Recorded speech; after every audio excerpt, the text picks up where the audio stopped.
Hi, I'm Scott Vaughn with UBM TechWeb's Create Your Next Customer, and today I'm with Jeremy Burton, EMC's Executive Vice President and Chief Marketing Officer.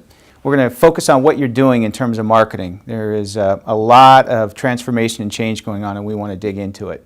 So as you look out at marketing, and in your time you've spent time at Oracle and Symantec, and I think I met you back at Serena Software, right, somewhere in between, and as you go through that process, you're now looking for marketers who have to do this thought leadership and elevate the message. Yeah. They have to have a good understanding of data and analytics. What type of skills are you looking for when you're building a marketing team to elevate EMC? I think messaging is still very, very important. Yeah. The world of technology is dense. We love buzzwords. Yes, we do. Finding people who can leave the... I got a great term that Larry Ellison used to use at Oracle called Japanese gardening, right? You're not done until you've taken the last thing out. And I think in technology marketing, that's a great lesson, which is take the buzzwords out. And if you can't, explain to people what the products do in simple terms, then you've probably got it wrong.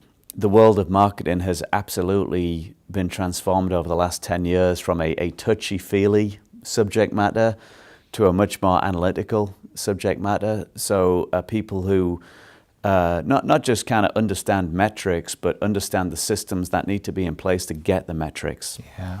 And the final thing is that there's always, I think, fundamentally a need for the relationship with the sales force. If you're not adding value and listening to what the sales team need, then your group is probably not going to be effective in an enterprise tech company. So I look for those three skills: messaging, relationships, and kind of metrics. That's really, really good advice.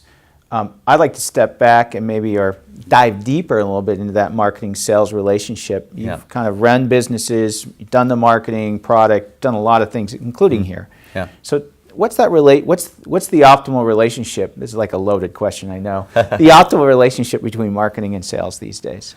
Well, with the sales force, I found over the years that they're very predictable. They follow the path of least resistance, and if you don't provide value and lay it on a plate for them, then they'll go figure it out themselves. And sales guys, certainly in enterprise tech companies, they generally don't have a lot of time to sit and listen to marketing folks preach to them about funnels or the nuances of the marketing process. So for me, more buzzwords, by the way. You got to be practical with the sales team. Yep. You've got to show, I think, immediate value add, number one. But then number two, I also feel like sales teams want to have a strategy brought to them. Hey, these are the kind of things that we could engage in. Maybe not over the coming quarter, where we know you've got a number to meet, but over the coming 3, 6, 9 months. And this is going to open doors for you. This is going to help you get to places where maybe you haven't been able to get before.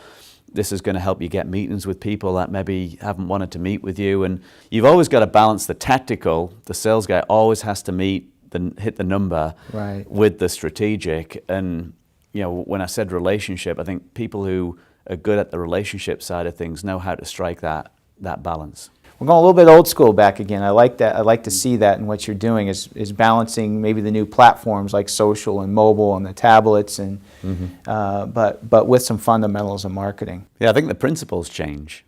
The tactics change, but the principles remain the same. So there's no substitute for good messaging and good targeting and creativity. I always feel like the hallmarks of great marketing are creativity, clear messaging, and target your audience. But look at the tactics we're using now. They're completely different to the ones we used 10 years ago. Well, share with me. I know you talked a little bit before, and I experienced some of this with the Mini program, the marketing. Tell us about that marketing program that you did. So we did something we called internally the Mega Launch back in January, and we had, I don't know, something like 40 of our products all came ready to be released at the same time. 41 to be precise, which never happens, by the way. My career never happens. And I should give Pat Gelsinger the credit, who runs all the product. He's like, hey, why don't we do one big launch? And I thought, hey, that's not a dumb idea. In fact, that's a pretty good idea. So we decided to do this mega launch. And I think what is tough in tech is there's lots of noise. People are fighting for attention. And so we thought, look, we want a theme that is going to sit above the news. So we chose record breakers. And then we thought, wouldn't it be cool if we could come up with some stunts that broke records, but also, again, back to message, also carried through the message of what we're trying to achieve.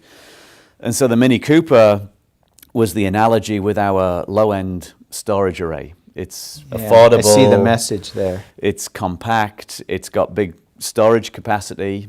And so we hired a troupe of dancers to cram into a Mini Cooper. We put 26 dancers in a Mini Cooper to show just how much capacity existed in a small, affordable, in this case, vehicle. Yeah, that's great. I mean, so different to have that analogy, that messaging pull through. Oh, and 700,000 views on YouTube right now, and we've done nothing really other than we did the launch and put it out there, and we've now got about 700,000 views up on YouTube that essentially came for free, and the idea. The idea is free.